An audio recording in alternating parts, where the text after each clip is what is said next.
was satisfying. Whew.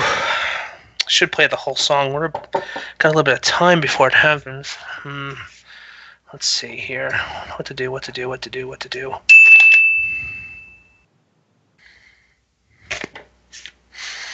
Jeebus? I never get demon mail.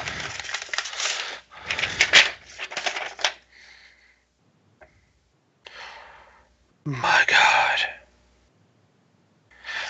All right. He's got to know this. He's got to know this.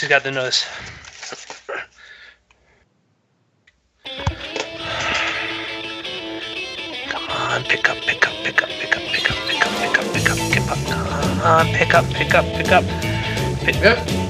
What is going Saint, on? Saint, can you hear me, Saint?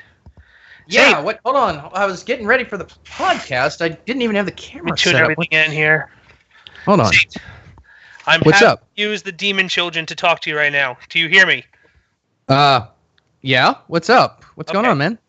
Listen, I just got a actual letter, in this case from Agent Overbite. Agent Overbite? Agent Overbite from Beaverton, Ohio? The Agent Overbite.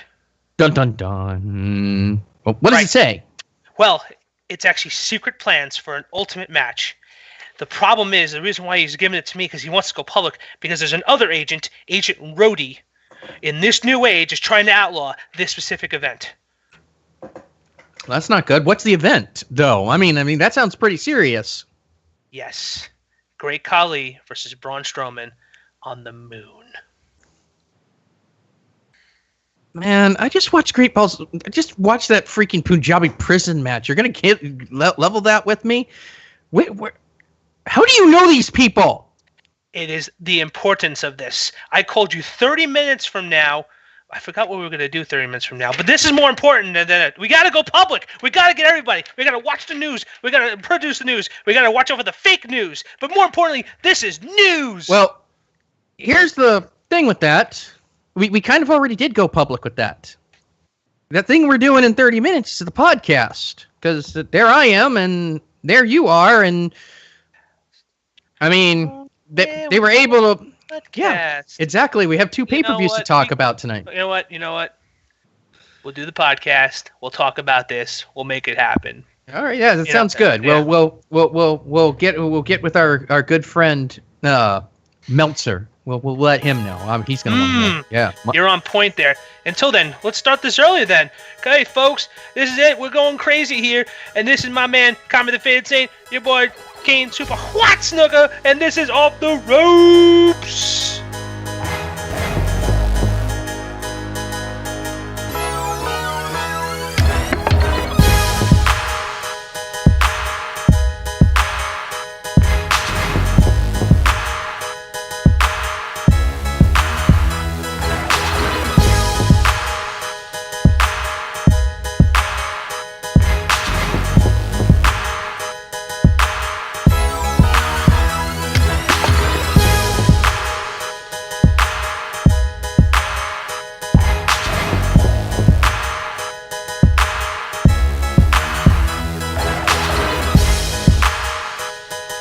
Welcome back to Off the Ropes. We got over here my boy over here, Kane Super Hot Snooker, and my man from Nolans, Kami the Faded Saint. Whew! What a week. Or should I say a couple of weeks when it comes to our multiple pay-per-view matches.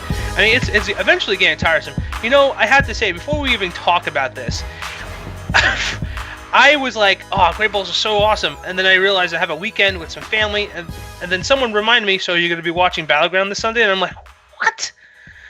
That's happening? Oh, man, I feel like this is too... I feel like we're going more than 20-something pay-per-views. It's like 30 now, how I feel. But, ladies and gentlemen, we did have two pay-per-views this past month. We had Great Balls of Fire for Monday Night Raw. And we had BattleGround by SmackDown Live. They had some ups and downs. A lot of downs. Mm-hmm. But there were some ups. There was some really good stuff that happened in between everything. I, of course, got starstruck at BattleGround. We're going to all talk about that kind of stuff as we go through along the ranks. But until then, Saint, how you doing, my man? I've got wrestling hangover, man. Like, this is like 6 pay-per-views in 3 months. Like, I'm getting burnt out. Like, thank God SummerSlam is a whole month away. Now, the thing is, there's no other pay-per-views besides NXT TakeOver and SummerSlam when it comes to this month coming up, right? Nope, we're going to be doing TakeOver and we're going to be doing NXT. I'm sorry, we're going to be doing TakeOver and SummerSlam for the next podcast. Mm-hmm. Things are happening in NXT. Good things, bad things. I don't know. I haven't been watching. I don't know what's happening in NXT. Actually, no, that's not true. I do know one thing that's happening in NXT. And I believe they're finally getting what's his name, Drew McIntyre, up against Bobby Roode. Glorious. And never give in till I'm victorious. Man, I feel like I haven't heard that song like legitly done well in a while. You know, because I'm wondering what he's gonna do this time to bring him out. I don't know, but that's about the only thing that I know that's going on. I know he's got the same undefeated champions, which again, 5 straight pay-per-views, heels going over 4-1. That is a fucking issue. But we're not here to talk about NXT. We are actually here to talk about Great Balls of Fire, the stupidest name for a pay-per-view that I've heard in a long time. A long time. And I'm not the only one. People have been making fun of this name all the freaking time. Like, it's bad. But, I mean, for a bad pay-per-view, the card certainly looked good. Am I right? I have to say, it wasn't terrible, but it definitely was interesting. It was, but that will bring us straight into the pre-cook, which was the King of the Cruiserweights, Neville, versus on behalf of Titus Worldwide, Akira Tozawa. And I like this match. I like this match as a warm-up. This was a proper first match. I like where it's going. I think Neville was on point. That whole he kicked me in the balls thing that they end with, though, Akira Tozawa deserved better than that. Akira Tozawa deserves better than this Titus made me lose thing that's going on here. And the power of Tozawa. Exactly. I mean, it was a good match. It was a nice stiff match. Akira Tozawa, bringing his all. Neville taking some good shots, man. I mean, this heel turn has been like the saving grace for Neville. He is the only thing in this division that's basically working. They need to do something to a 5 Live because it's dying a horrible death. But it's doing more than a horrible death. It is death. I actually, because I am a consummate professional, I actually took notes during both pay-per-views here. So a part of my notes here was the champ goes last, because I think Neville came out first, which annoys the shit out of me. As all of you know, it annoys the shit out of me. The champ goes last. The champ goes last. It was some great back and forth, a ton of near falls. Titus was really great, just basically walking around and barking at ringside. Oh yeah, Neville gets lucky with Tozawa because he got hung up on the ropes, and then Neville used that to his advantage, put him in the rings of Saturn, and that was that. Neville is still your Cruiserweight champion. You have anything else to say about this match? I mean, it was a pre-cooked match. It probably should have been main squad match, because we have another match we're going to be forced to talk about here in a few minutes that was definitely should have been the pre-show fodder. I would say safely. But when it comes to how everything's going right now, if we talk about future sight, I like what's going on with Akira right now. So here's hoping that's a better selection going on. Yeah, if only they can get the division. If they can only get the division, squared away, which If you know what, if you bring back the format of the CWC, where everyone's stats and there's none of these stupid storylines where it's just competition for the sake of competition. That's what's made the cruiserweight championship so great. There wasn't storylines. It was just these people are here because they want to be the best, and that was it. And that's all they had to do. If you went back to that, then you'd probably have a solid winner here. But instead, it's just Monday Night Raw light on SmackDown. Right? Pretty much. And what's even worse is I feel like it's the major contribution to why 205's Live is the major contribution to why SmackDown Talking Smack got canceled. Yeah, because you have to wait. Because you have to wait that hour. When I went, when me and Best and Mims went to SmackDown, like it was a SmackDown right before Money in the Bank, and they ended SmackDown on. And I might have mentioned this in the last podcast. They ended SmackDown on Shinsuke Nakamura at the top of the ladder holding the Money in the Bank briefcase. Like, you could tell the moment the TV cameras were off because everyone ran out of the ring. Like, Shinsuke's like up there, and then his music just cuts flat, and then he tosses it down to one of the ring guys, and everyone got out of the ring really quickly and ran to the back. Yeah, exactly. They GTF'd. It was stupid. But let's get into the pay-per-view proper. Let's get into the first match, which was Bray Wyatt, the Eater of Worlds, versus the Architect, Seth frickin' Rollins.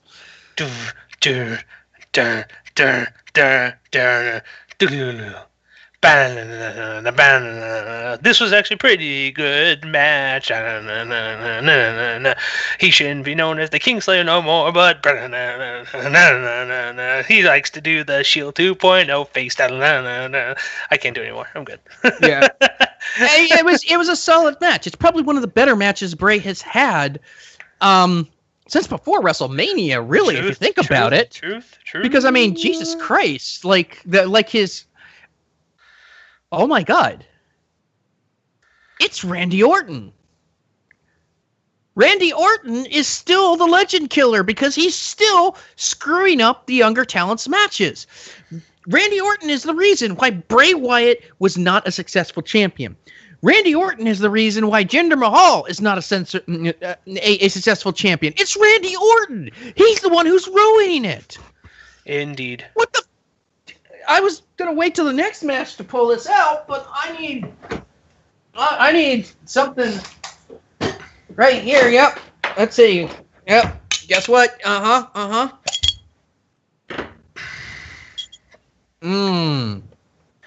feel that booger flavor. What do you got today? Our first beer of the night is Two Hearted Ale, an American IPA by Bell's. This was donated by Vest, who brought this over to watch Game of Thrones a couple of weeks ago. Oh, please let's not talk about that right now. No, we are not the Game of Thrones podcast. We are the wrestling podcast. This was a solid match, and I was honestly surprised. Were you as surprised as I was that Bray went over? Maybe. Well, you know what? You know why he went over, right? No, do tell. Because he's not going over on Finn. True. He's not going over on Finn. And Seth can take the hit because right now they're trying to reunite the members of the Shield who aren't in the main event. I mean, that's what's going on. You're not wrong. Seth can take the hit. It was a good match. It wasn't the best match for either of these guys, but it was a good match. Bray looked strong. Seth looked strong. Bray managed to pull it out, although... Hold on. Let me check my notes here. I want to say there were some shenanigans here at the end. Shenanigans? Shenanigans? Oh, that's right. They fucking did this bullshit where they're still trying to get the eye poke as this dangerous thing in. And don't get me wrong, I've been poked in the eye. That's not fun, but this is motherfucking wrestling, and you can't fucking eye poke someone and expect us to buy that is the thing that's going to end the match. I was sit there. Maybe. Let's see. Very physical, fast-paced. Seth is hitting on all cylinders. Physical. One of them hit a top rope something or other here because I have top rope breaker, but I didn't really sit there. Oh, Somebody hit a top rope something. I'll keep better notes next time. These were handwritten. You rope topping son of a bitch. But surprisingly enough, Bray Wyatt over freaking Seth Rollins. And I might have to shotgun the rest of this. You know what's next, right? You know the thing. The thing that we're gonna have to talk about next. And I know you don't want to say it. I know I don't want to say it. I know, and I can say this verifiably that pretty much everyone had the exact same reaction to this. From my dear brother, to Veston Mims, to Untested Methods, who was a friend of the show. We did one of his songs a couple of podcasts back. To L'Ariel, who was watching from the Y2J living room on the very expensive Geratron 5000. Everyone had the same response to this match, which was, what the fuck was the point of it? And of course, we are talking about the realest jobber in the room, Enzo Amore, versus Big Cass. Big ass. I can't. You do this. I'm gonna. Well, first of all, this is probably the very first of the night where we got to witness mishap on title placements, because when Big Cass was walking out, his body was shaped to the point where the C was missing, so it looked like it said Big Ass. And when they tried to do an angle shot, Great Balls, the G and R got sliced, and it looked like it said Eat Balls. So, not so much pleasantries in that one, but it was pretty funny to see. But in this case, the match itself was not. The point of it? The build-up was more exciting than the match. Like, this would have been a great pre-cook match. Yeah, not even just if they just made the match a match instead of a squash match. But here's the other problem with it. This wasn't it. It's not done. We've still had to put up with this bullshit for the last 2 weeks on Raw with these two. True. And they've pulled Big Show into this somehow. WWE, just let it end. I don't care about Enzo. He's a great talker. But I haven't seen... He's got no offense. You know, nothing in the Big Cass matches has shown that he's had any offense. I don't know where you're going with this. I don't know, like, is Big Cass Big Show the next SummerSlam match so that Big Show can help Cass get over? I don't know what's happening here. And it's making me very uncomfortable. This match was uncomfortable. This match was a 10-minute match that should have been 5 minutes. And it was just Big Cass just beating up Enzo. I mean, it was just like their tag team matches, except no other tag team there. Cass won. Of course, Cass was going to win. And that should have been the end of it, but it's not. I don't know what else to say about this match. It makes me so very mad. It's like right here, and then it goes to the back all the way, and then to the ear, and it rings in this side over. Let's just go to the next one. Cass won, and flames, little flames going across my face. Flames. But thankfully, we got some goodness, because the next was the 30-minute Iron Tag match. Yes, friends, it was Mecha Shiva Unite as your tag team champions, Shame Zaro versus the not quite broken Hardy Boys in a 30-minute match. And goddamn, that first fall, they did not. They were on no chill for that first fall. 30 seconds. Sheamus bro kicks Matt Hardy, and that was the first fall. And then it was just 30 minutes of really great wrestling that happened. Like there was like 5 minutes. I've got my notes here. 5 minutes was just completely in chaos. Then they came to the next fall at about 10 minutes where White Noise elbow drop got fall number 2. Let's see, what else did we have here? Because I think I recorded all the falls here. At 13 minutes, they had the side effect / twist of fate to bring it up to 2-1.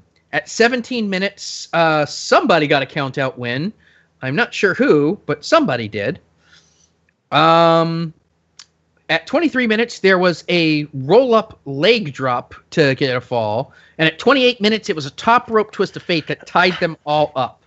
And then that's where things got, like, fucked. I don't know what it is about these teams that just bring utter brutality out, but somewhere in here, Matt Hardy got his eye cut open bad. Like, real bad. Yeah.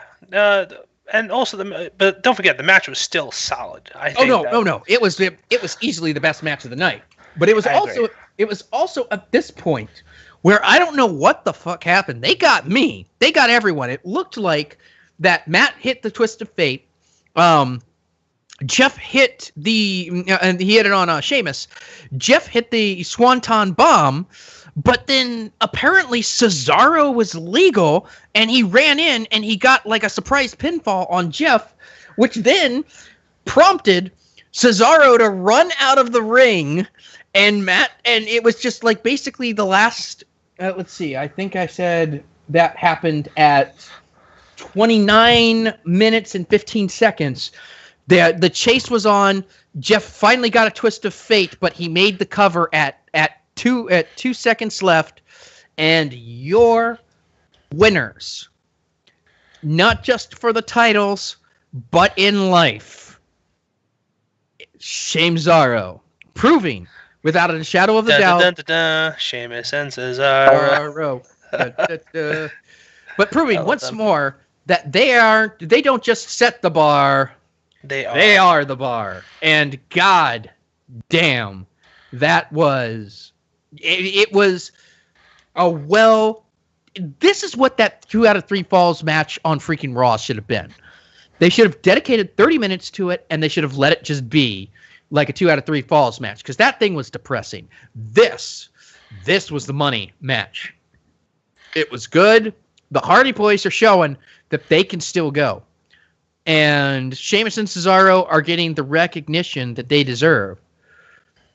I'm happy for them. I'm happy that they're not playing, title hot potato again with the tag team championships. What have you got to say? Because I feel like I've already talked a mile on this match. I think they have a career going pretty good. I mean, if we forecast into the future, Raw was pretty solid on seeing how these tag teams are unfolding and everything like that. This was a few weeks ago where even right after that week of Raw, they just got destroyed. And it was just unreal. It was just unreal magic. Yeah, what do you think about where they're going right now with like the three-way with the three-way with the Revival, the Gallows and Anderson, the Hardys, and just having the champions just chill out in the back while they all fight? To be honest, I couldn't tell you, because when it comes to everything going on right now, I'm pretty smitten in general, right? Mm-hmm. And everything that seems to be happening when it comes to the tag team division is really working well on Raw. Oh yeah, totally. Where SmackDown needs to take a life lesson. No. We'll wait to talk about that. Yeah. In the next section. Fair enough. But I have to say, this was still a very solid match, and it was needed because they're gonna pull some serious swerving right now in the next match. Which, of course, do you want to do the intro, or do you want me to do the intro? You are the man of the plan. Alrighty, which of course runs this deal, sir. I am, and it's been a while since I've pointed that out to you people. I am the heel that runs this deal. I don't need to justify myself to some of you people, like you seem to think that I need to. I'm the heel that runs this deal. And speaking of heels, the next match, the Women's Championship match, saw Alexa Bliss versus Sasha Banks. Okay, let's just get out of the way. That thing that she did with her arm that was double jointed, like, really fucked with my head. I'm like, oh God, why are we showing this on camera? And then when she just clocked Sasha, that was, my hat's off to you, Miss Bliss. That was a truly inspired move. Although I will point out, and somebody has pointed this out, what Alexa does with her arm, Sasha does with her spine. To make this things is true. This is very true. To make things, this was a brutal match, but it was kind of a letdown. I felt this wasn't. Let's see. Sasha hit the apron bad. Bad. That's like, right. Bad. Bad. No. Bad juju. Bad juju. But this was a bullshit match. This was another one of those fucking BS countout matches. Stop it. Okay, I want to get close. Do we have to go back on camera to see how serious this is? Do we have to? Don't testify. Don't tell. Oh, okay. We don't want to go back on camera, but I'm dead serious. I am dead serious. Dead of night serious? Dead of night serious. You guys need to stop this BS count out. It's not cheap heel heat. When you have a great match and your fucking heel just walks out on the match, that doesn't help them. What they need to do is they need to cheat to win. They need to do something. They need to actually win the match so that they can claim the high ground. This walking out bullshit, that doesn't work. I have the high ground. Exactly. But yeah, Bendy Bowl is what I put on our notes here, is what I called it. I mean, it was a solid match right up until the walkout, and then it became a forgettable match. Walk out of shame, yo. Yeah. But that brought us to this shit again. That is, of course, Dean Ambrose, the Lunatic Fringe, versus the A-lister Miz with Maurice, Bo Dallas, and Curtis Axel, the Miz Taraj. Bojo Dallas, yo. For the IC title. And how does this shit happen logically? There were 3 fucking people at ringside. Like, I get, and really, you're wearing me out with this shit too, WWE. Maurice Maurice has worn me out on this bullshit, and I'm going to talk about this in the next hour too when we start talking about Sami Zayn and the analysis. But Maurice has warned me on the whole limits of what a manager can get away with just because of what she has gotten away with on SmackDown and then again. But now you get these other 2 people out there. Like, there was no question what was going to happen. And this wasn't entertaining in any way. Of fucking course, Miz was going to win. Of course he was going to win because Bo Dallas got a cheap shot. Of course that's exactly what was going to happen. Yeah, I even put here, Dallas wins. I mean, it's just logic here. One guy can't beat 4 guys. Not even top guys. Not even top. I mean, they're not even a top guy can do that. I mean, it was silly. The match was all right. I mean, it wasn't great, but I mean, these guys have gone like what, 3 or 4 pay-per-views now together. 3. This has been the program since WrestleMania. And Miz needs a better opponent. He does, because Miz is the guy who you want the title on. He's money with the IC Championship. Am I wrong? No, the Miz is hot fire. Exactly. The Miz needs a better opponent than Dean Ambrose. Honestly, Dean Ambrose, I'm a Dean Ambrose fan. I'm a big Dean Ambrose supporter. Dean Ambrose needs to go away for a month or so, or a couple of months, and he needs to reinvent himself because he's kind of turned into the wacky uncle, and he needs a heel turn or something. Maybe that's where this mini Shield reunion is going. I hope so. Please do. Because Dean don't need to forgive you. Don't need to forgive you. Dean don't want none. Dean does not need to forgive you, Seth. That's the thing you need to realize here. Dean owes you shit. True. He does not owe you forgiveness. You get to go to your grave feeling like shit because he will not give you the validation of forgiving you for what you did to him. F you. F the stupid shenanigans in this match. Let's get to the really stupid stuff. Well, I have to say though, the only thing I have to say that probably is the coolest thing going on right now is the Miz having a Miztourage. I'm for that, but I mean, there comes a point where it's not believable.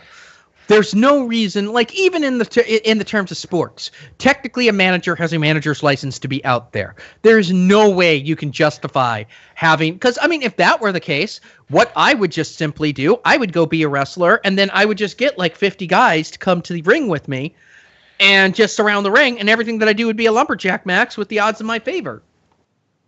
He is the bestler, better than all the wrestler.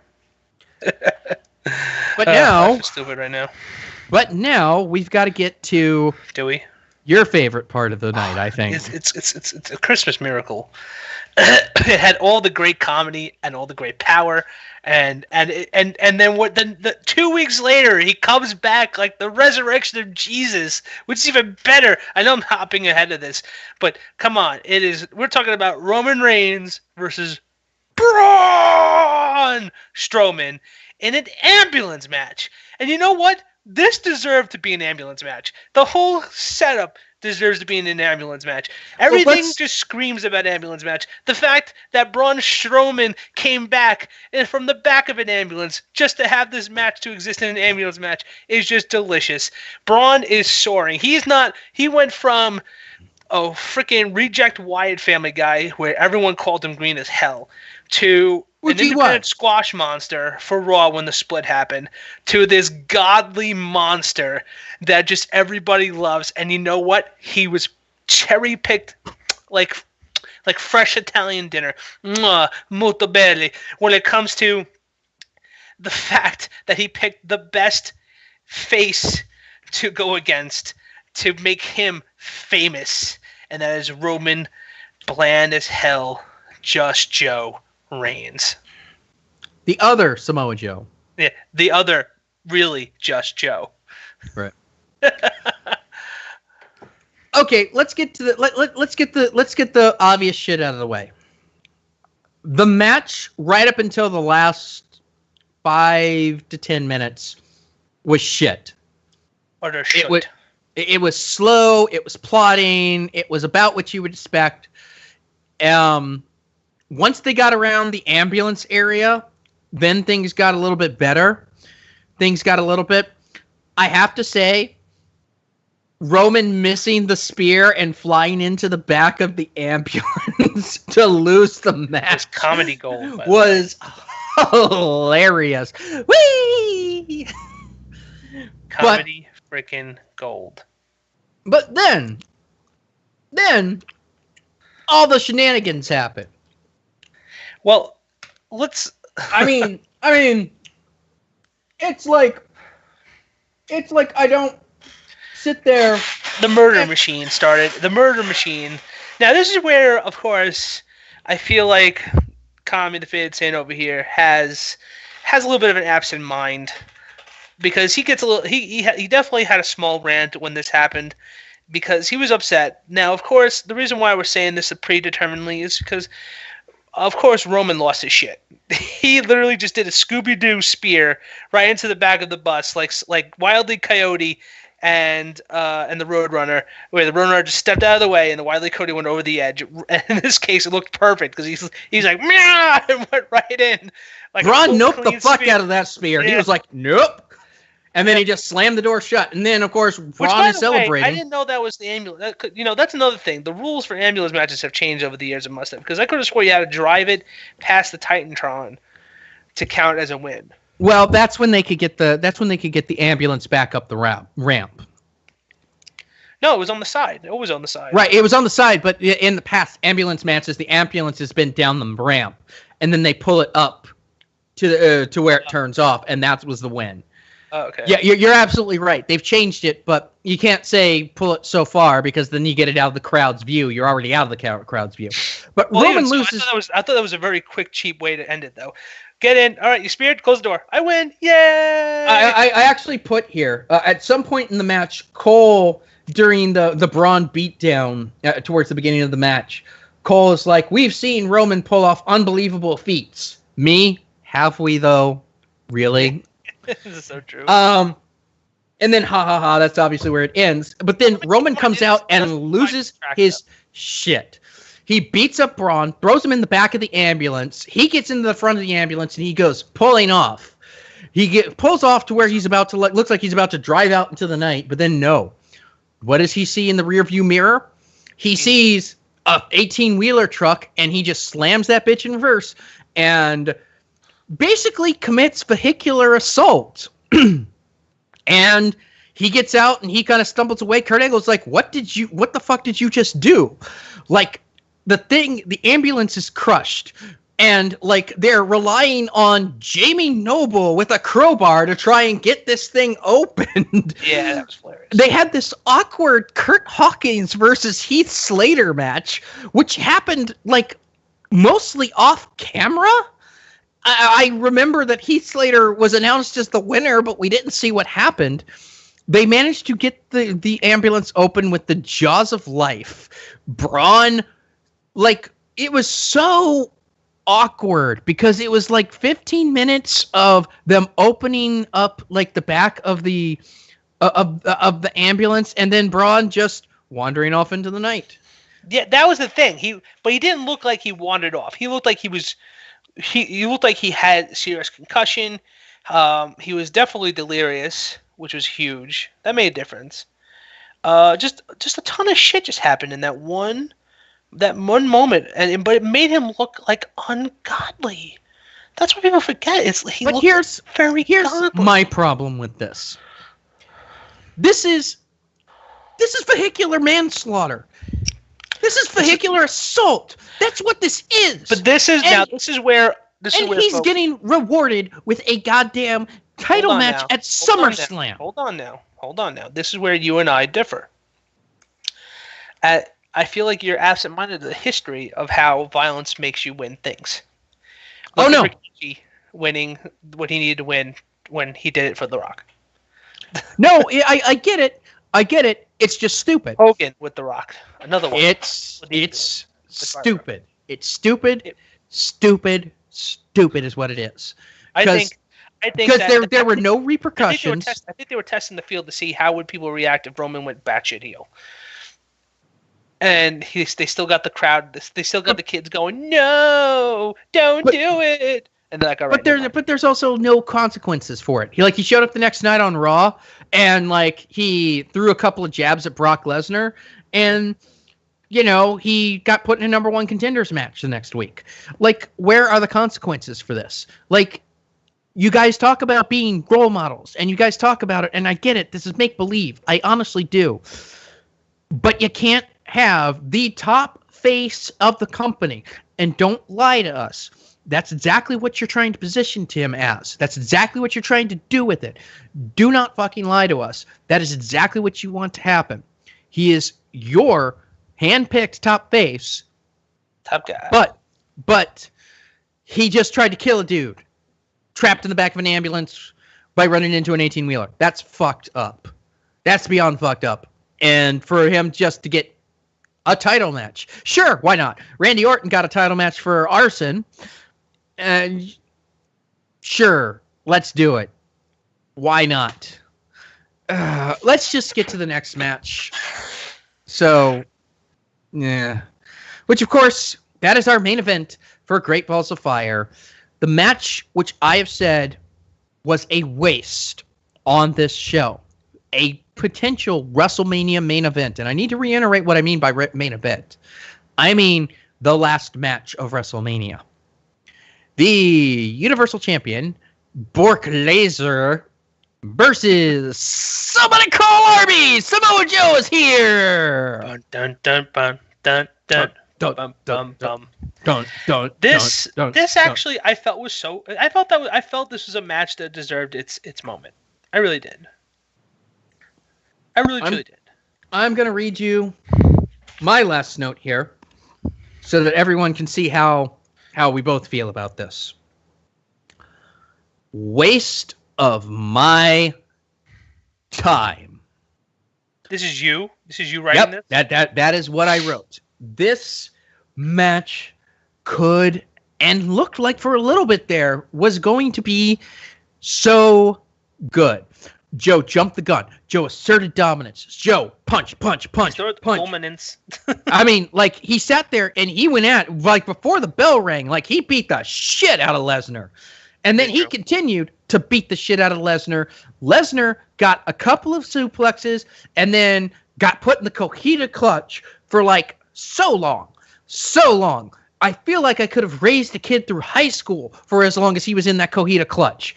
And then F5, end of match. Yep. Like, they... Less than 10 minutes. It felt longer, though. It was not. And they definitely... the only thing that killed me about Samoa Joe is that he's such a... He is a submission technicalist, and he's good at it. But... My God, that's all he was trying to do. Coquina clutch. Like, someone just spammed his superstar ability in a video game, and said, "Go for it, hit." The match should have been so much better than it was, and I don't know who to blame for it, because as I've read on the blog since then, somebody has pointed out very astutely that Brock has not worked a match in the last year that has lasted longer than 10 minutes. If you mathematically equate it out, that match cost the WWE around $1.6 million. Yeah, like he was getting paid, like he got paid something like $5,000 a minute to work that match. Yeah, pretty much. Or not even $5,000. No, not $5,000 a minute. More like $100,000 a minute. Yeah, exactly, like something astronomical. Like, he gets $12 million a year, and compare that to John Cena. Compare that to John Cena. John Cena's like what, $8 million? John Cena might be a part-timer now, but John Cena does a lot more for the brand. Yeah, but he's also like $8 million though, right? He's much less than Brock Lesnar, and he comes and does shit. You know, like. I mean, yeah, he does, but that's my problem with this. This could have been a match, and I don't know if it was because Brock is lazy. There is a definite pattern there that goes back to WrestleMania when he faced Dean Ambrose, that Brock is lazy and doesn't want to, commit to it. Like, the Goldberg matches were not that long or that great. True. And you wonder why Raw's ratings are down. Is it possible because your part-time champion is never around? You know what I have to say though? They need to get that belt on. They need to get that belt on somebody who's around there every week. Well, I'm hoping SummerSlam makes that change. I really do. Though I heard that's not the case. Apparently, they're still building to Roman and Brock at WrestleMania. Yeah, that's horseshit and a half. I mean, it's a crap belt to begin with. Like, who the fuck cares about the big stupid red belt? Like, that's even in my notes right here, as Kane can attest. Samoa Joe versus Bake Lame Cake for the stupid red belt.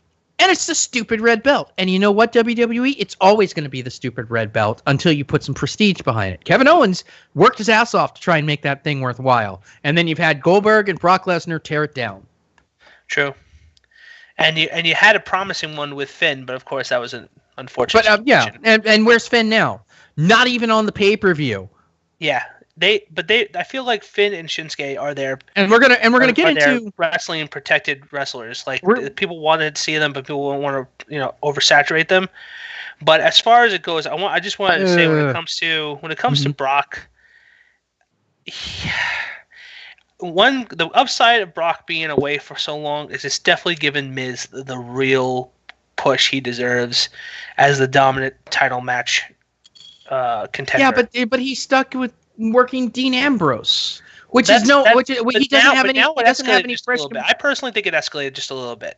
If we're talking about future tense stuff right now, folks, I think the whole Miz Taraj against a Shield and a half seems a little bit of an upgrade compared to Miz. And well, that was, for better or for worse, Great Balls of Fire.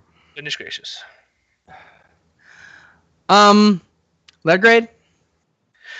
I actually liked a lot of the stuff that happened here. Of course, the vehicular manslaughter of it all with the ambulance match is probably the deterrent when it comes to is that the only way you can take Braun Strowman off the shelf for just a little bit, and also maybe you've made him look too strong, guys. Yeah, I think you made him stupid strong now. I think he's super shredder strong at this point.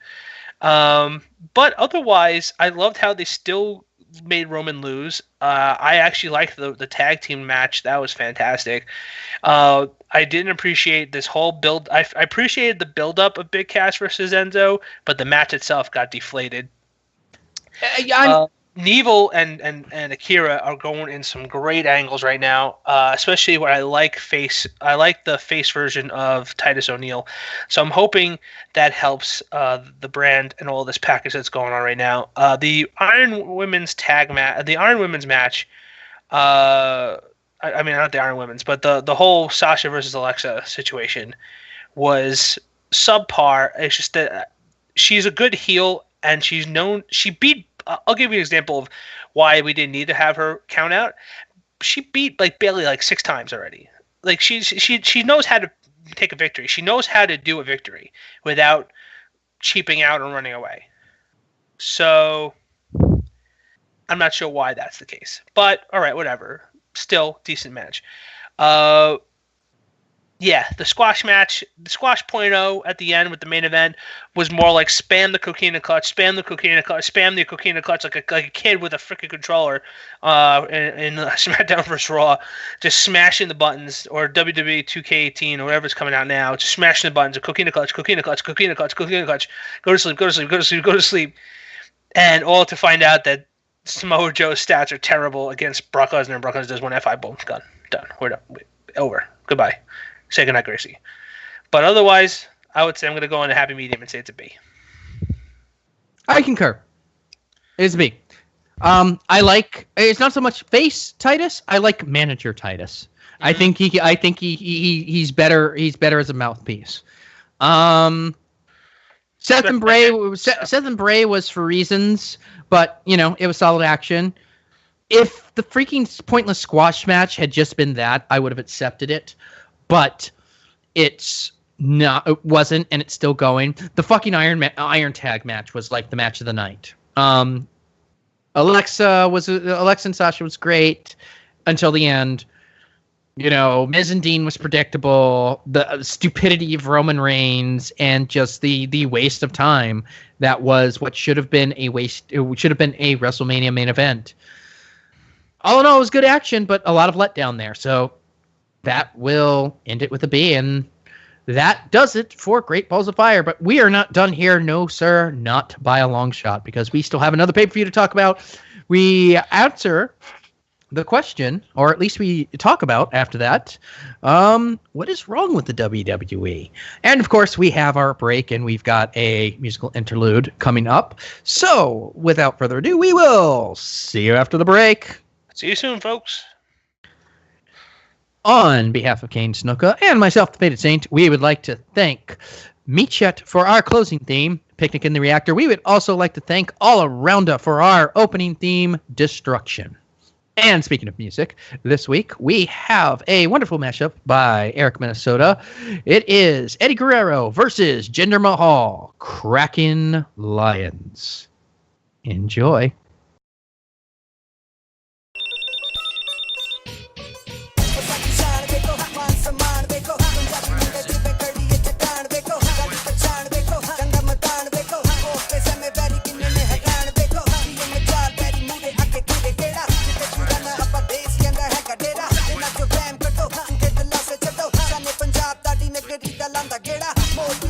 ਅੱਖ ਪਾ ਕੇ ਵੇਖਾਵੇ ਹੋ ਮਾਈ ਜਲਾਲ ਕਿਹੜਾ ਸਾਨੂੰ ਪਾਵੇ ਰੋ ਤੂੰ ਪਾਹੀ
Welcome back.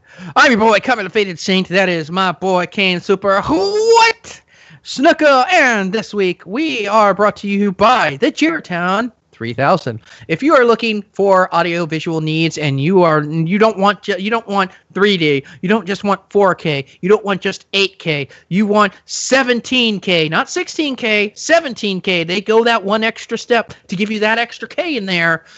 Then you've got to get the Jertown 6000. Yes, it is officially Chris Jericho approved. It is L'Oreal approved. And they are the official sponsors for Off the Ropes this week. And if for every TV you purchase, you get 2 tickets to Fozzy in Australia. You do. I mean, they're not going to send you to Australia, but you get tickets to there. Yeah. Good luck. But we have a lot going on. There's SmackDown happening in the background, and we have BattleGround to talk about. And I heard somebody say, and do you concur with this? BattleGround seems like it's become like the modern day Great American Bash. It kind of feels like that's what they're trying to push with it. That it is especially this one. Yeah, no kidding. But let's get right into it. Let's not waste any time because the first match was the Perfect 10, Ty Dillinger versus the Drama King, Aiden English. The perfect job. I hate it. Aiden English won. I know. That's what I'm calling him. He's known as now the perfect job. The perfect jobber. Did Jericho just show back up? What? Breaking news, folks. Hold on.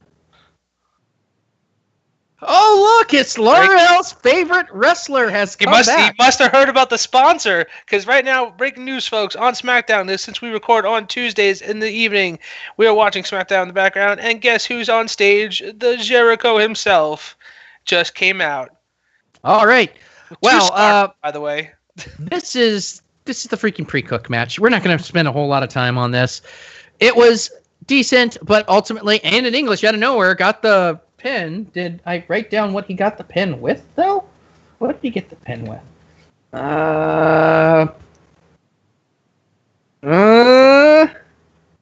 No, I didn't. Just English won. Okay, well, yeah, that shows you that shows you how much we cared. But it's pre-cooked, so it's all good. Yeah, exactly. But that leads into already the match of the freaking night, which was the New Day.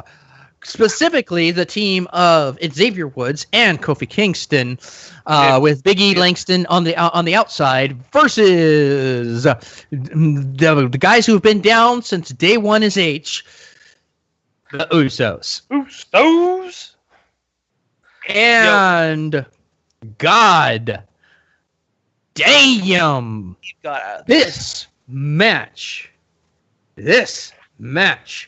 like, right off the bat, like Kofi and Xavier were like really into this match. They like got the drop on them. Eventually, they slowed it down, and it was looking like your standard fare back and forth. Woods basically taking the brunt of a lot of the action, and it was pretty much what it was. All of that changed, however. Because I have right here Force Woods. All of that changed right around the time that Kofi Kingston has been doing this move. It's it's like, kind of looks like I think they call it the trust fall. Is that what they call it? I think so. Where he's on the top rope and he just kind of whee and just jumps with his back. That's what Kofi Kingston's calling it. The Usos caught him and then power bombed his ass on the outside. Yeah. And then they spent, no lie, like 10 solid minutes beating the crap out of Xavier Woods. Yes. But he was the MVP of that match, though. Yeah. Xavier Woods did a great job pummeling it out. Xavier's usually known as the guy who carts around the ring, where usually they preserve Big E and Kofi Kingston for the pay-per-view matches in the tag teams. And for some reason, they decided to do Xavier Woods and Kofi Kingston. And you know what? It worked. It really did. There was some great symmetry. And the face version of these guys pretty much made Kofi Kingston just look like a big glorified character on the sidelines. Because the match itself was great. And the finishing touch where they did the Trouble in Paradise, and then he did the Shane O'Mac practically elbow. Well, we need to back up here a second before we get to the ending, because there was this whole sequence where no one's finishers was working. Oh, like they were hitting finishers left and right. That they, super kick from the top. When God! Xavier Woods went to go for that move on the top rope, and one of the Usos is super kicked him right in the face, like Shawn Michaels style to Shelton Benjamin to Shawn Michaels that one Raw. It was bad. But yeah, everybody was doing it. Midnight Hour went off.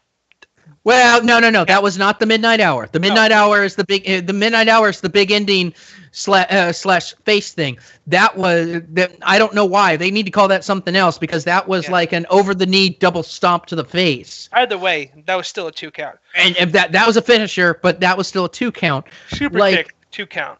And then the Trouble in Paradise, and then freaking Xavier Woods pulling the heat-sinking missile out of the Undertaker's 1980 run in WCW. God damn, he got all the way across the ring with that elbow drop. And it wasn't even without a spring, like a little bit of a spring, because he got onto the turnbuckle, he slightly walked a little bit onto the rope and just leaped like a fiend and got across Shane O'Mac style when it comes all the way over. 1, 2, 3, your new and first ever Raw and SmackDown Tag Team Champions of the World, The New Day. Well, asterisk, this new split, SmackDown and Raw champion. Well, yeah. Plenty of those outside in general. By the way, nice try walking out, Kevin. That didn't work. And really, guys, it was all downhill from here. In fact, now you know what I got to do before we go to this next match. You know. Yeah.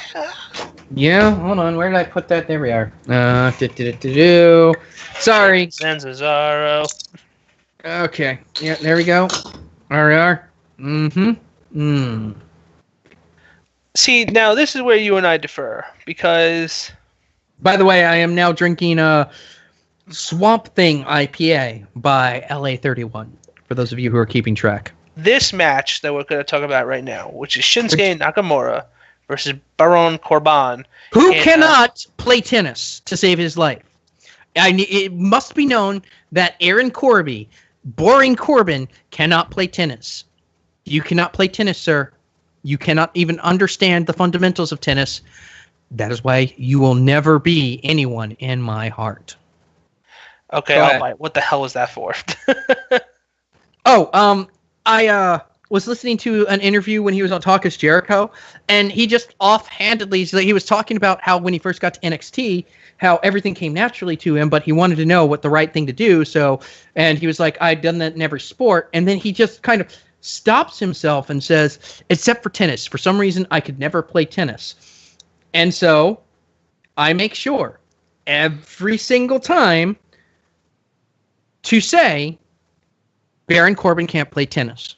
If I ever win the lottery, I am buying tickets front row to SmackDown camera side for 2 months straight, and I'm going to be holding a sign that says Baron Corbin can't play tennis.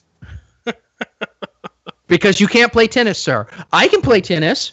I can't play tennis well, but I can play tennis. You can't play tennis. I am better than Baron Corbin. Sorry to derail you. Please continue, my esteemed colleague. Speaking of which, your boy over here. Oh, yeah, we're getting a rematch from them. And it's next. Hopefully this is better than the match that we're about to talk about. Yeah, this little shit fest. First of all, it ended a DQ, didn't it? Let's bring it up to the table right then and there. DQ for a ball shot. Yeah.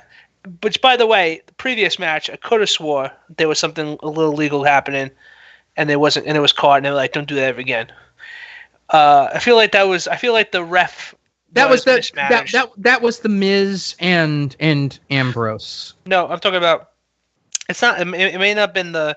It may not have been the tag match, but it's another match in the near future of this, where someone did a no-no, and they. Oh yeah, it was. It's going to be later. It's Sami Zayn versus the power of love. They did a little cheating movement. We'll talk about that. But later, my point is that this is the clear example of the ref not getting a hold of his own, not holding himself outward for the whole entire night when it comes to the rest of the ref matches. But going back to my outside my gibberish here, this was just plain out shit show because it was two different styles. Of course, you got your lone wolf powerhouse and you got your Shinsuke wobbly kickity thing, and they both didn't mesh well. They both didn't show good symmetry. And what sucked about this is, of course, they're still nerfing Shinsuke Nakamura. Yeah, how are they getting Shinsuke wrong? I don't fucking understand this, and it's something we're going to talk about at the end of the show. But how do you fucking get? I feel like I can say it now because how are you getting this wrong? How are you getting Shinsuke Nakamura on? Shinsuke kills everyone. Just have him throw knees at everyone. Have him just like do his crazy dance. Have him just beat the shit out of everyone, and then, boom, you're done. Exactly. That's all you have to do. They got Baron Corbin wrong for like a year and a half. True. But, I mean, this match was shit. And then just when it was starting to pick up, Lobo, cheap disqualification, he hits the deep six. Apparently, so that we'll watch on SmackDown, because apparently that's a thing now. We're going to fuck up a pay-per-view match so that we make you watch it on SmackDown. Pretty much. Bullshit. This match was shit. I don't know. Sheamus and Cesaro. I feel like you need to segue good stuff just to get out the bad stuff. Because we're going from bad stuff to just fucking weird. Which of course we're talking about the Fatal 5-Way. Tamina Snuka versus Natalya Neidhart versus Charlotte Flair versus Becky Lynch versus Lana, no last name, in a surprisingly Fatal 5-Way elimination match. Which is, I always want I really like it when it's elimination style. I hate it when it's one win, all win. But there was just some weird shit going on this match. You had these people breaking up falls that they had no logical reason to break up in. Like you have Tamina and Lana doing their thing. Okay, let's also address the elephant in the room here. Let's address the elephant in the room, and that is why the fuck did they let Naomi on commentary? It brought nothing there. And it just illustrated a point that just drives me fucking nuts. Since WrestleMania, since winning the title at WrestleMania, Naomi has had three defenses of the title. All three of them have come against Lana, and all fucking three of them came within the same 4-week period. Two of them were less than a minute and a half. I think they were just trying to legitimize Lana, and so that way they could put her into these main matches like this happening that happened at BattleGround. Fucking burying her 3 times in a row. Two of them. They're not gonna make her win the title at all in this. Which is fair enough, but why? If you're going to just give me a match that lasts less than 30 seconds, which was the case of 2 of these matches. Why bother? All you're going to do is piss me off, and obviously I'm pissed off. I think that they were trying to transgressionalize the whole Tamina Lana angle which is like the Alexa Nia Jax route they're doing over there on Raw. But at least they're friends. They're well established friends. I really, really believe that they're doing a SmackDown Live integrity for the title because there was always that big iffy-ish situation where the Raw Women's Mat title was just flip-flopping, like past harder than some serious drugs kind of situation, and it was just it almost became muddy to the point where that women's title had to be like really cemented for a bit with Alexa Bliss for it to be reconciled. I don't know, man.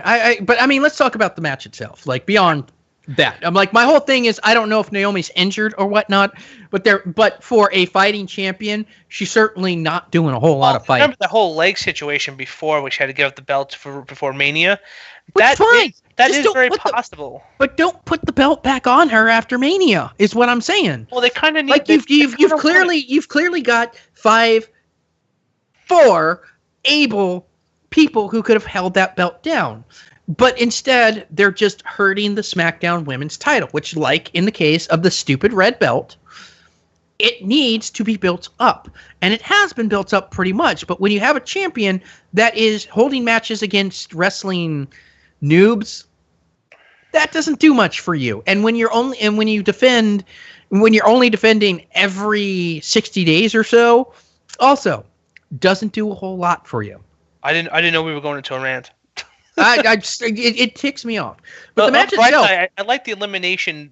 I did. Time frames. I like the elimination timing and who it was. There was a little weirdness to it. I don't think they were told until they were coming out that it was elimination, because they worked it like it wasn't an elimination match. I thought it was. I thought it was the whole time.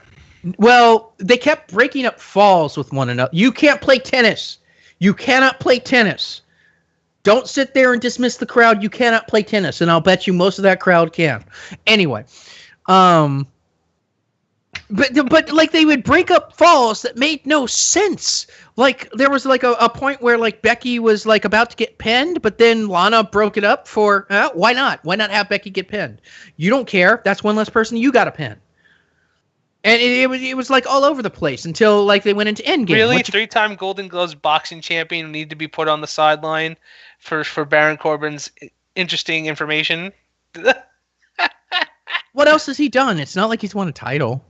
This is so true, but still, I mean, it's upsetting. Anyway, going back to the subject here. But like so, I said, the elimination values. The one thing that I guess wasn't it Tamina that was in a submission and Alana came and stopped it.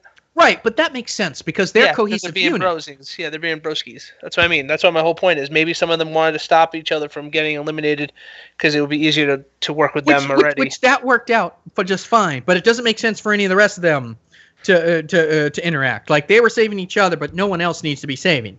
But that's what happened. But the end game is that Becky got Tamina in the disarmer, and that was it. And for Tamina, she taps. Becky gets Lana in the disarmer. That's it for her. She taps. Yeah. Then Charlotte takes care of her. And then Charlotte gets the natural selection on Becky, gets the pinfall. And don't get me wrong, we are talking about Mrs. Faded Saint here. Mrs. Faded Saint throws Charlotte the back of her head first into the bottom turnbuckle and pins her off of that. Your winner, and I'm going to rant about this in a second, but your winner, Mrs. Faded Saint, Natalya Neidhart, Naomi gets in the ring like, hey, good job. Let me shake your hand. And Natty rightfully blows her off. She's like, the fuck are you doing? And she just walks to the back. Natty does not have time for your bullshit. Nor should she. But I want to point out something else that ticked me off about this match. Name for me, just out of nowhere, just off the top of your head, the last time getting thrown into the bottom turnbuckle was a viable finisher for any of their male counterparts. I don't know. I mean, the last time someone got hurt with low turnbuckles, low anywhere, was Enzo. Well, no, that was because Enzo did not time his slide right, and the top of his head hit the bottom rope and bounced him back into the mat, and then he rolled to the outside, and he was like had a grade 3 concussion. That's not the same thing. They've pulled this bottom rope bullshit 3 times in the last year. They pulled it twice with Bayley, and now with Charlotte. Yeah. Yeah. But it did look like it hurt Charlotte, though. Which it might have, and if something happened and she was legitimately concussed, like and I'm like being an ass because she was legitimately hurt, I apologize right on the spot. But I'm just saying, if this was a storyline, if this was a storyline mechanism, none of the guys ever go out by getting their head hit on the bottom turnbuckle. That's all I'm saying. But your winner, somebody who really should get more respect than she does, Natalya Neidhart, which brings us into probably the biggest letdown of the night. And that is, of course, the internet's favorite Lego man, AJ Styles, the hero of soccer moms everywhere, versus the new face of America, Kevin Owens. America, America, America, America. These guys, I'm gonna just gonna start off by saying it. These guys could do so much more. I don't know. The work was really good to me. The work was good, but it wasn't their best. I expected this. I expected this to be they want to a have a rubber match at SummerSlam. That's how I look at it. I feel like AJ is better. Again, we're going to get to that after we finish the wrap up. Well, they're not going to throw AJ Styles into this Punjabi prison Randy Orton mix, and nor should they. AJ Styles should not put up with that bullshit ever. I mean, hell, they kayfabed Randy Orton out of this once we talk about the situation at hand here, but still. But I mean, it's just one of these things where I know they can do better. They've put on better matches on SmackDown against each other. And then I feel like they have. Like it just like the ending. The ending did a lot. That weird. I mean, that ref bump was cool, where he just threw AJ Styles like a sack of potatoes into the ref, like he was just like throwing a log at the ref. And okay, fair enough. But then they didn't do anything with it. Like they traded submissions a few times, but nobody tapped out. And then AJ and then Kevin Owens rolled him over into a freaking pin, but AJ's shoulder wasn't up. Well, that was the delirium. Because the shoulders looked like they were down, and then one people argue they were up. But I think the whole point of the referee getting the bump is so that way he could deliriously not notice it. Well, if he not noticed it, I went back and I watched the match, and I was like, his shoulder was up. I went back and I looked at it. It wasn't up. I was wrong. Yeah. It wasn't up, and that might be on AJ Styles. But your winner and the new face of America, again, I guess. How many times is this? The 3-time face of America? Yeah. The 3-time face of America. He lost it from Jericho, won it back from Jericho, lost it from AJ, won it back from AJ. Kevin Owens. Yeah. Again, it was. It's a letdown because I know they are better. You know, I know that they were better. I mean, they've been misusing Nakamura. So, I don't care if you can slide, you can't play tennis. Misusing is an understatement. Exactly. This man deserves a whole lot more than this.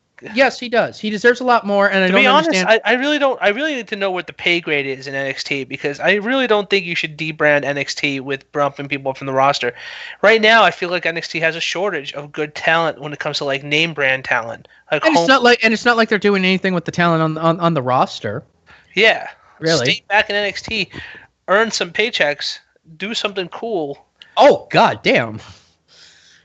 This match that we're watching right now as we're doing this rematch Nakamura-Corbin is 1,000 times better than the one we got at the pay-per-view. Of course, because that's how it works. Just like the Money in the Bank women's rematch on SmackDown. Exactly. That's like a thing now, and it needs to stop. But anyway, do you have anything to add to the Kevin Owens Styles match? I liked it. I liked how I liked how it's definitely a feeling this could be a rubber match for SummerSlam. So that looks like where they're going. But let's hope that we're gonna get something out of it. But yeah, otherwise, I think we can go back. We can move forward to the most American, un-American thing you could be Americanized with. The most predictable match of the night. Oh yeah. Which, of course, we're talking about big match John Cena versus Rusev Mashka. John Cena won. John Cena won. John Cena won. Don't act like you didn't know. Don't act like anyone didn't know. First of all... He won awesome, though. First of all, the 1980s called. They want their match back. Nope. Secondly... Wasn't Russia this time. It's like one of those... Why do you insist on burying this man? I have to say, though, it did feel good. When did Rusev touch you, where? Hold on. I actually did appreciate a good old classic, good warm feeling Rusev getting Rusev'd. You haven't heard of Rusev getting Rusev'd in a while. It's he deserves so much more. Rusev. He was such a killer in NXT. He was such a killer when he came out. And this man has killed his momentum. And he's killed his momentum again. John Cena's new catchphrase shouldn't be never back down. His new catchphrase should be "Hold my beer." Was Lana like Cena's fiance, and he stole him at some point? And maybe. I don't understand. Or maybe Nikki and John Cena was like, "Hey, Lana, do you want to do some Wicked 3-Way stuff?" And she goes, "Maybe I'll give you an answer after I have this date with this guy named Rusev." I mean, the match was shit. It really was. Like the moment, like it was like a bunch of we're gonna get the flags. We're gonna. He's got a really hot wife, and ruined one of Triple H's ruined one of Vince McMahon's most favorable things, which is love triangles. That man loves love triangles more than anything. They need to get past that. That was 2 years ago, yo. And, yeah, but you know what? Vince is like one of those old crudy guys that goes, "Yeah, you did pretty good, but you fucked me over, so hurrah!" Like, seriously. God, that was a nasty freaking boot to the back of the head. What happened to Rusev saying, "I'm not coming back to wrestling until I'm promised a title match"? What happened to that? John Cena happened. Right? I mean, it did. I mean, you can't beat Superman. You can't beat Superman. We were in our chat. Some of the guys in our chat was like, "Oh no, I think Rusev is going to win," and you and I are just sitting there. It's like, "No, he's not. Yeah, no, he's not. No, John Cena's not coming back to job." Which, by the way, if you ever wanted to be part of our guest. We have a messenger system from Facebook where we have a group called Off the Ropes Commentary of Wrestling, and we usually sit there on SmackDown, Raw, and pay-per-views. Anyone who's willing to come on, just message us on the comments under below, or message Saint here. I know that some of you guys know him directly. Get into the group. You get to enjoy the crazy commentary of what we also have a Discord server if anyone's interested as well. And by the way, if any of you guys haven't seen it, just watch the SmackDown match. It's much better. It's much better than the pay-per-view match. We're still on Baron Corbin versus Shinsuke Nakamura. It was goddamn awful, and Baron Corbin can't play tennis. Anyway, it should. But I'm not going to stress this any further. Rusev's ending with John Cena grabbing him by the backwards after he was trying to put the accolades on him, getting him up there, climbing up his side of the staircase to do the AA onto the double tables was at least a nice refresher to not just John Cena win immediately because he's that cool, you know. Well, you knew that was something like that was going to happen the moment that he set up those tables. Oh, yeah, the moment Rusev set up the tables, someone was going through. Oh, that's where it happens. It seems to be the secret art. Whoever sets up the tables goes through them. Yeah, usually. Yeah. But we're almost through. We're almost through. We have just the Fashion Files happened. They got attacked in their office again after the Ascension said. After the Ascension said it was us, and then they're like, "No, it wasn't. You were at Any Money." Oh, and then they get attacked. A lot of people are saying that it's going to be SummerSlam opponent. What does that mean? We really need to stop watching SmackDown during these podcasts. Yeah, it's fine. It's fine. We can talk about that coming up because that's going to be a part of the post pay-per-view question. But of course, going to the next match, it was Sami Zayn versus the Power of Love with Maria and Mike Kanellis. Now, they previously had a. I really don't. I'm fine with the gimmick. I like Maria. Mike Bennett is an A-list wrestler, and he and Sami have had two really good matches together. Problem is that Maria and Mike are the new Miz and Maurice of SmackDown. Yeah, exactly. Because the first match went thusly: good match. Mike gets the upper hand. Sami rallies. Maurice or fucking Maria gets in, throws herself in front of her man. And then Mike gets a cheap win. The match was pretty much the same as that, except of all things, can you believe it? Sami Zayn won. Sami won. I know, right? I was like, oh my God, Sami won? It made me so happy. So much happy. Matchka cakes. I mean, so much matchka cakes. It was a good palate cleanser match. They can do more. I wish they would let Sammy do more. I wish they would put Sammy in some kind of a title contention of some kind. Maybe Sammy and Chad Gable can become a tag team and get and could get something. We should call the tag team "Don't Hate Us, Vince." I guess not. Yeah, don't break us up because Vince McMahon hates best friends. God. Can we just take a second here to talk about how stupid the Jason Jordan Kurt Angle thing is?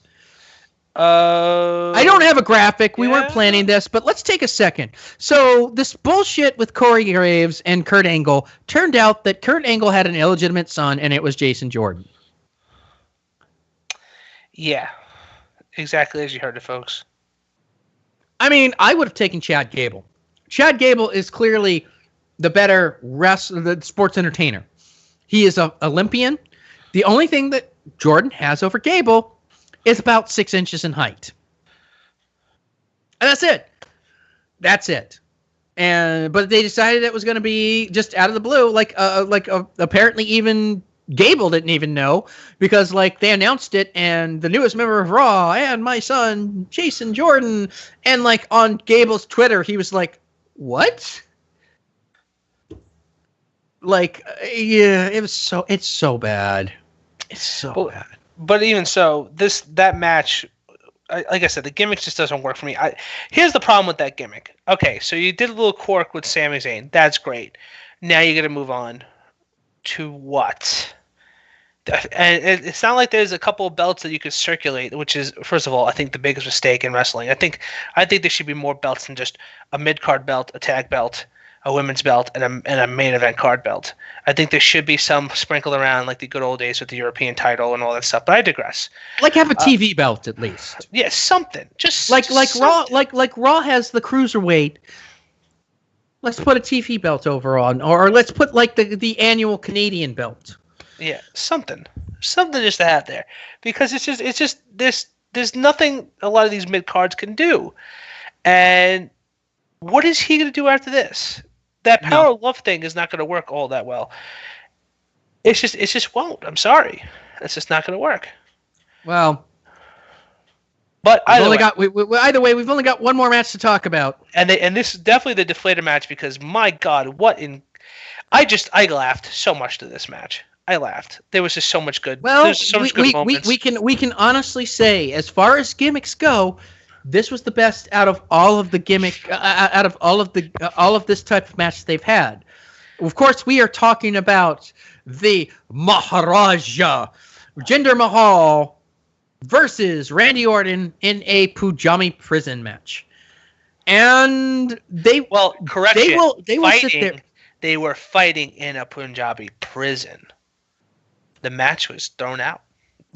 Whatever. It's stupid. They sat there and they're like, it's the rarest event in WWE. You never see them. Wrong. They're not wrong, but they tried to make it. They tried to make it seem like it's rare because it's so dangerous. It's rare because it's a stupid match. Right now. It's rare because it's a stupid match. It's always been a stupid match, and it's always going to be a stupid match. Because the rules are thusly. Once you're in the prison, you can call for a door to open. Once that door is open, in 60 seconds, it will close. And it closes forever, and they chain it. And once they're all closed, so the first, this match was 30 minutes long. It was so long. It was... it was so long. I liked it in many ways. I think the one thing I liked about it the most was the fact that, you ever remember that scene from Hellboy? More specifically, the second one, where they're in the mansion and all those tooth fairy fairies are running around, and Hellboy's just trying to scrap them off him, and just keeps on pulling them away, and just keeps on trying to shoot them off and stuff like that. I feel like that was what Randy Orton was with the Singh brothers. Because, breaking news, folks, not so breaking obviously, but during the match, while they were at the last door trying to open up, Jinder Mahal reverses the RKO and slams him, but then went to go for his finisher, and while he was doing his finisher, Randy Orton RKOs him. They're both kind of groggy. Well, the last door was opened, and there was only so much amount of time left. So out of nowhere, from underneath the ring, the Singh brothers. They came right out. They dragged Jinder Mahal out of the ring, and within like 2 seconds left, Randy Orton was trying to go for the door, and the door slams on him. So he's stuck inside the part of the cage that is supposed to have the ability to get out the door with. So while that's happening, they regenerate Jinder Mahal just a little bit so he can start climbing. And this is where the first part of the match gets taken the piss out of. And that is Randy Orton climbing over the thing like in 5 seconds or less, and then does like a super jump to the other part of the cage to catch up with Jinder Mahal. That corner was auspiciously much closer than all of the other sections. Yeah. Oh, it looks like it's tea time on SmackDown. Anyway, and he jumps over, and then came like the other 20 minutes of the match. The fight in the outer portion. Voice scenario I was referring to. Randy was like, "Get off me, Singh brothers!" Now I will point out that somebody pointed out that Randy Orton was really like they were wondering like throughout the match, and I was reading some of this. Randy was going out of his way to make sure his hands were dry. Like he was wiping them on the referee. He was blowing on his hands at certain points. They caught on camera, and of course that was leading up to the ending. But there was also the high point of the Punjabi prison match. There were two of them, if you can call the second one a high point. One of the Singh brothers, I'm not sure which one, the floofy one. One looks like a bulldog. The other one's floofy. The floofy one, it basically had somehow shimmied out of the cage because he was small enough to get through like the sections, climbed up, and then was keeping Randy Orton, and then he took a sick bump to one of the announce tables outside. Bump to the fotch. And then there was still 10 minutes of Randy beating up the other Singh guy and Jinder, and then finally starting to climb out when I'm not sure I can say it. Hold on. Oh, you have to. The only thing that kills me, of course, is they used Jinder's music, though. Mm. Wouldn't it have been more amazing if they actually used the none and only Great Khali's music for the Great Khali? The Great Khali showed back up. Now, I'm sure it's a one-night deal, but god damn. He climbs up, he chokes Randy out, Jinder crawls over, your WWE Jinder Mahal. Don't hinder the Jinder. That match was so long. So long. Like, it was way longer than it needed to be. I liked it. I really did. But there was a couple of fun bumps. But here's another thing that was pretty funny. That if you go back a little bit, there was like a little backstage moment where the Singh brothers was talking about how they can't get in the impenetrable prison. Meanwhile, one of them was so scrappy that he can go through the outside cage out through the bars themselves, so he can climb out the other side to help Randy Orton to fight Randy Orton off on the other side before he gets thrown over into the tables. That was hilarious. It was. The fact that the Great Khali came out, I almost was like... I mean, it was nice, and if it turns out to be a one thing, then groovy. Fine. Awesome. I liked it. But I liked it all. This needs to be the end of Jinder and Randall. Randall fucking Q Randy's Orton. Gone, dude. Randy's gone. Yeah. Is he? That was his, I'm going away for a bit. Goodbye, folks. I hope so. That's why they kayfabed him with the whole choking him out to death. And I think him drying his hands so that way the big ending could happen because. Oh no, that's exactly it. That's exactly what they were saying. But I mean, it was kind of funny because there's like a montage somewhere. To be very descriptive, what happened was in the last few minutes of that match, he gets to the top, Randy Orton, and Khali's music comes on, and not Khali's, Jinder's comes on, and nobody can see the camera because all you can hear is cheering like crazy. Which I agree with because there he is, the motherfucker himself, the Great Khali, which, by the way, looks like they preserved that asshole in ice because he doesn't look any different than 10 years ago. No. It is scary how he doesn't look any different. And he's walking out, doing his Great Khali walk with the camera probably on the floor at this point, walking him to that. And you see Randy Orton he's half out already. His foot is on the other side of the wall, and the Great Khali does this shaky stuff, and Randy Orton does. This I thought he was going to fall. Yeah, I thought this was an acrobatic move where Randy Orton gets the second foot on the other side, and then just alley-oops back to the other side of that cage. Nearly falls out. Yeah, almost, nearly falls over in general. Oh, hi, Lana. Oh, sweet Lord, that outfit. Oh, hi, Lana. We really got to stop this match. But anyway, that was a BattleGround. Oh, yeah. Okay, so what was your grade for BattleGround, my dear compatriot?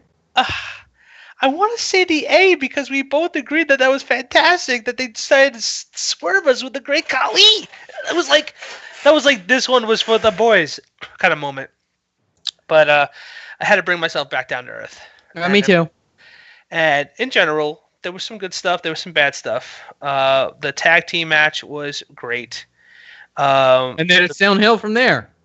I didn't like the Baron Corbin match, yes, but I didn't have complaints about the elimination 5-way. I thought that was pretty good. Good. I really actually think this was a really solid match for the rubber match coming up in SummerSlam for Kevin Owens. And when it comes to, the Power of Love, they need to work on something, but otherwise, it was an okay match. I think they just wanted to do that match on SmackDown, and then they can do the flip of the switch on the pay-per-view with how they ended the one on SmackDown. Mm-hmm. And as much as we knew Cena was going to win, it was still an entertaining match, and Rusev still played very strongly. Like, the evolution of John Cena and Rusev has changed since the last time they did that big bout between each other, because a lot of times John Cena would make him look John Cena will always look OP, but he's definitely brought himself down a little bit and realized, oh yeah, we don't need to be that OP. Oh man, her outfits suck now. Sorry. Lana, if you remember, Lana came out at Money in the Bank with this very deliciously looking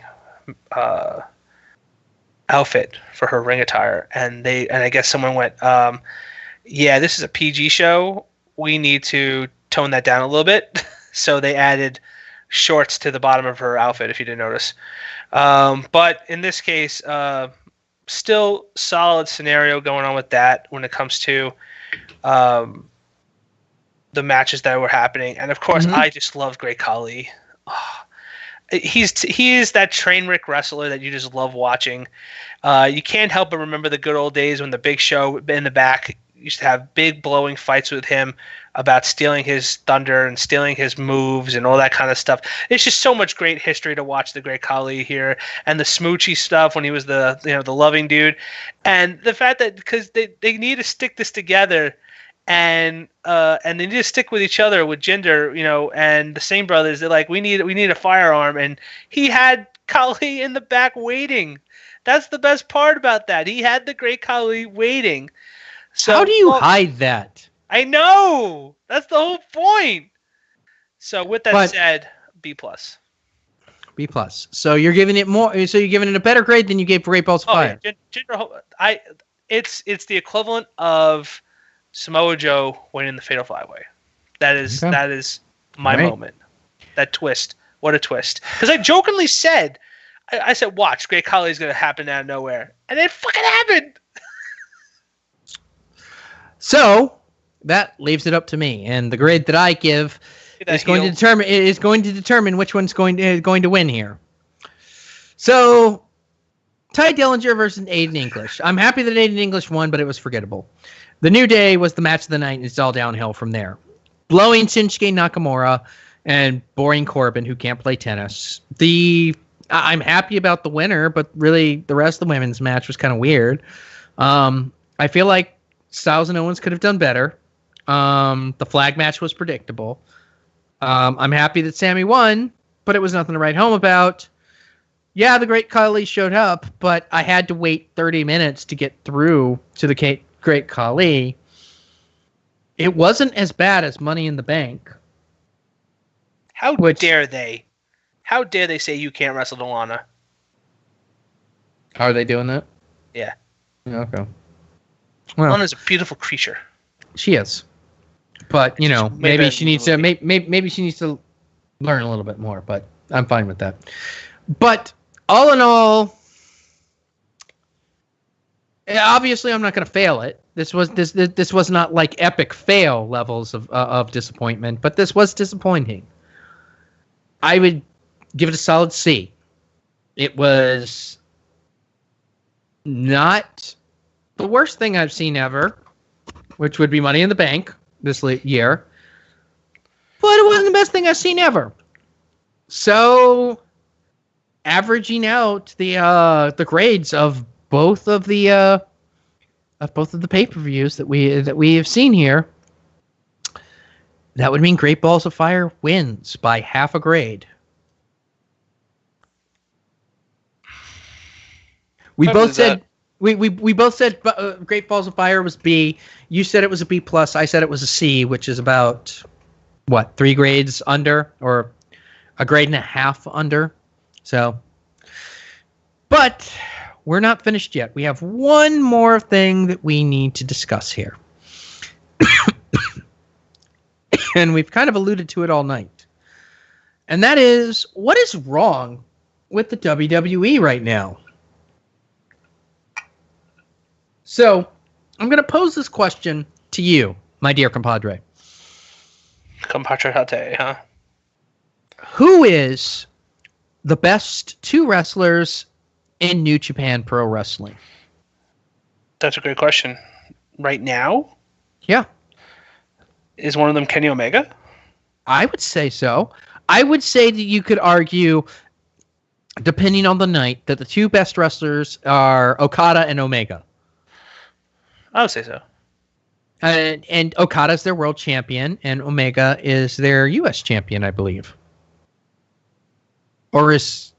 No, I think actually... I think actually Cody is the world champion. The point of the matter is that the 2 best wrestlers are Okada and Omega. By the way, sideback, you know that Cody Rhodes is versing Jerry Lawler for titles. I'm sure. Yeah, no. That's cool. That's impressive. Good job, Jerry. Still can wrestle at his age. Anyway, continue. He is 70. So, but who is in their main events? Okada and Omega. And because they're the 2 best wrestlers. Who's the guys that they trust with the belts and the feuds? Okada and Omega. Now, as a whole, which means Raw, SmackDown, NXT, 205 Live, who are the 2 best wrestlers in the WWE? I know who I think they are. Are we talking about work or stardom? We're talking about work. We're talking about who are the best wrestlers. I have to say Big Match John is in that list. If we had to be very realistic here, he is a workhorse. No matter if he always wins. He's a workhorse, but I wouldn't say he's in the top 2 best wrestlers. Absolutely not. Then it would be AJ and KO to me. Okay, that's a fair assessment.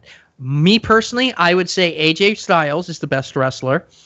Is their number 1 wrestler without a shadow of a doubt, and Shinsuke Nakamura is the second best wrestler that they have. Bleh. I'm not talking about how they use them. I'm talking about best wrestler. Period. I feel like I know what your conversation is bringing up, but go ahead. So the next question, logically, is who is in their main events? So obviously, on both of our best wrestlers, their best wrestlers are on SmackDown. So let's just cut everyone else out. Who are the main events of SmackDown? Jinder Mahal, who needs 3 other guys to be legitimate. And Randall Q. Orton, who is, let's be nice for a little bit, and he has the personality of wet cardboard. Who's also on vacation now. Hopefully. He is. We'll find out next. But AJ is in a pretty decent feud with Kevin Owens, and they're working together, so that works well with you and at least they're working for a title, but they're nowhere near the main event. And for me, AJ is, he was world champion last year, and now he's in the mid-card title for... So is KO. So is KO, but Shinsuke, they're just fucking up. Furthermore, let's separate this by brand. Who are the two best wrestlers on Raw? Wrestlers. Finn is on my list there. Finn is easily the best wrestler. Number two, depending on the week, changes. But you could argue, Samoa Joe, Seth Rollins, maybe The Miz. But that's also a big deal. But I would say Samoa Joe, Finn and Samoa Joe. Where on their pay-per-views? Where is Finn Balor? Where is Samoa Joe? Samoa Joe was at least in the freaking main event, but it was wasted for what it could have been. And Finn wasn't even on the freaking pay-per-view. So what is wrong? New Japan and loyal viewer Clandestine, I'm sorry, has been singing the praises of New Japan Pro. And I've caught a couple of stuff that New Japan Pro. The New Japan Pro is apparently not fucking around anymore. They want to take the market. And for what they're putting out, WWE isn't even coming close. WWE has some of the best wrestlers in the world, and they are not using them. It's not even fucking close. If they could just do it, I think at one point, and I'm really hoping that this is something that's going to crescendo soon, but I really would hope that they smarten up and they do some kind of open door policy like they do with ROH and New Japan. It would be nice. You know what I'm talking about? Oh, where they can do it everywhere, but WWE is going to be WWE. But they're the biggest company in the world, fine, groovy, awesome. But if you're going to have some of the best wrestlers in the world, fucking use them. I'm sorry. This push Roman, make Roman look strong shit is not going to work anymore. This, I want to push gender because we want to get more in the Indian market shit is not going to work anymore. This, let's put Randall in there because Randall is a great wrestler, even though no one really connects with him, is not going to work anymore. If New Japan's not going to, is not WCW. New Japan's not going to fuck around with you. New Japan wants a foothold in North America, and they're going to get it. And right now, what they're putting out is beating the crap out of you guys. True. And here's the thing. If right now you and I decided that we were just going to cover New Japan, we would only have to watch maybe 1 or 2 hours a week, and then we'd have a big event every month. One big event every month. I wouldn't get burnt out on that. Would you? Because that's the other part of this equation is freaking wrestling burnout. 6 fucking pay-per-views. And they all generally have the same wrestlers, by the way. It's not like they rotate. It's nothing new was brought to the table on these fucking pay-per-views. Nothing interesting, at least. So that's what's wrong with with WWE is they're not their best wrestlers are not in their main event scene, which is beyond me. Mm-hmm. There's too much. You guys are at saturation. You need to pull back. You need to knock it off, and you just need you've got the pieces for a better product. That's what you need to give us, a better product. We deserve a better product. I pay $9.99 every month, and I have since you've started the network. I deserve a better product. I deserve quality, not quantity. Right? I agree. And with that said, do you have anything else to add to that before I go into our outro? I have to say that if I think the times are going to change very, very soon. They better. And I think the wrestling spectrum, though the entertainment side is a huge deal for SmackDown, a huge deal for WWE, they about 2 or 3 years ago they recognized talent is abroad, and that's why they were snagging them over. And only the luster of the fact that the WWE is a primary product is the main reason why a lot of them, like Shinsuke, moved over to the States to do this. Well, that and the fact that once he's been in the WWE, if he just sits on his contract until it runs out and he doesn't renew it, he can go back to New Japan and he can He can demand 3 times his price. Yeah, he can get his WWE money now. Yoshitatsu is a big name in some of the other promotions in Japan now. And Yoshitatsu did shit when he was in the WWE because he's WWE superstar. The guy who was known as WWE superstar Yoshitatsu. Now he's the thing. Give him. But that will bring us to the close. I mean, that also comes. I'm sorry. Okay. No. Bring it in. Let's go. But there are 2 sides of this war. There's the ones that want to create a show, and those that want to wrestle. The ones that want to wrestle usually leave the ones that want to run the show after a year or 2 in the roster. Cody Rhodes. Yeah. Etc. Yeah. Alberto, for example, too. Alberto's a different. We're not gonna bring Alberto up on the show anymore. Well, Wade Barrett. No, that's a good one. Wade Barrett deserved way more than he got. People that won't leave: The Miz, Sheamus, Roman. Those that knew that it's all about making the money, not about making the match. They're gonna stay around. Roman, I'll agree with you. Sheamus and Miz, though. Miz is on fire. Miz is arguably the hottest heel. It's not about wrestling now. We're talking about making a show, making money. All right. I'm with you. Okay, no, you're right there. Making a show. I get you there. No, that's it. You're 100% right there. But I mean, that's the issue. Pride versus cash. That's it. Pride versus cash. But it may not be in that. You may have to step up your game, WWE. Vince McMahon loves competition. New Japan's coming for you. It's not going to be TNA. It's not going to be Ring of Honor. New Japan. Yeah. It's not going to be Global Force. New Japan. That's what it's called now, by the way. New Japan has no chill. And they're coming for you.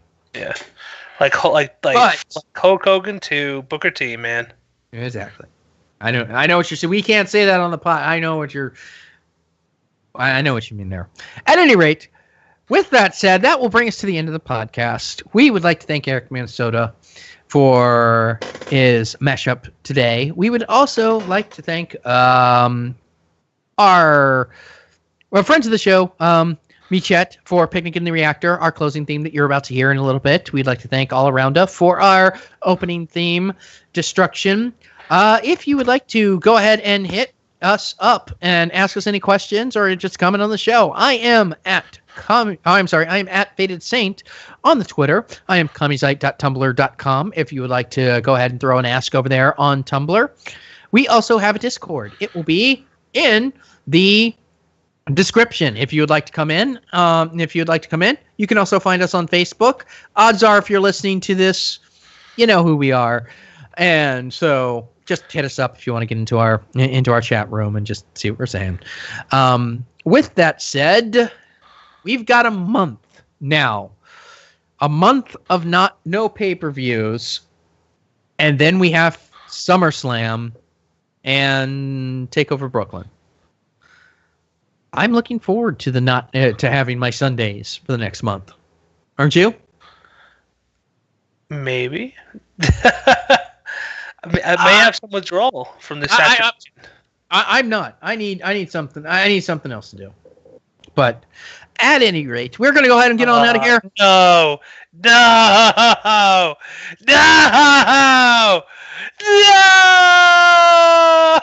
not him. Not the SummerSlam match.